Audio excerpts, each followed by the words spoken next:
नमस्कार, मी डॉक्टर हिरालाल पवार, हृदयरोग तज्ज्ञ, नाशिक.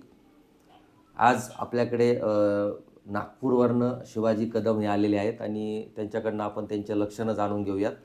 त्यांना भरपूर त्रास होत होता आणि त्यासाठी त्यांनी बऱ्याच टेस्ट केल्या. पण त्यांनी एक बेसिक टेस्ट जी त्यांनी आपले व्हिडिओ बघितलेले होते आणि त्यानुसार त्यांनी ती टेस्ट केली आणि त्याचा रिपोर्ट त्यांचा आला आणि ते दाखवण्यासाठी ते नागपूरहून माझ्याकडे आलेत.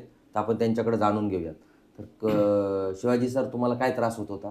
मला मागील 6 महिन्यापासून माझ्या चेस्टमध्ये असं जखड्यावर होत होतं. त्यानंतर इथे बॅक साईडला पण पेन होत होता आणि माझ्या डाव्या हातामध्ये बारीक मुंग्या येत होत्या. तर मी मध्ये 2-3 टेस्ट केल्या होत्या. जसं इको केली होती, लिक्विड प्रोफाईल चेक केली, त्यानंतर TMT टेस्ट केली. पण अशा बेसिक टेस्ट करत असताना तर माझा बेसिक मेडिकल घेत होतो. नंतर मला काही त्या परिणाम काही जाणवत नव्हता. मध्ये एकदा अचानक असा यूट्यूब बघताना तुमचा व्हिडिओ बघितला मी.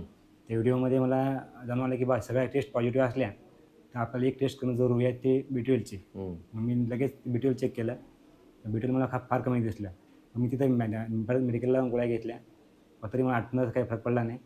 शेवटी मी आज असं समजलं की बा आपण सरला भेटूया.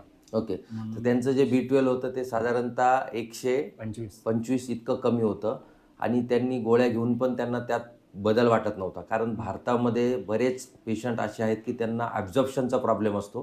म्हणजे ते नॉनव्हेज खात असतात किंवा B12च्या गोळ्या खात असतात, परंतु तरी त्यांचं B12 नॉर्मल येत नाही.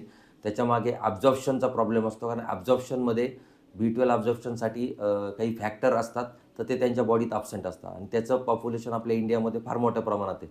त्यामुळे त्यांना मी आता इंजेक्टेबल B12 सजेस्ट केलं आहे आणि तर थँक्यू. धन्यवाद.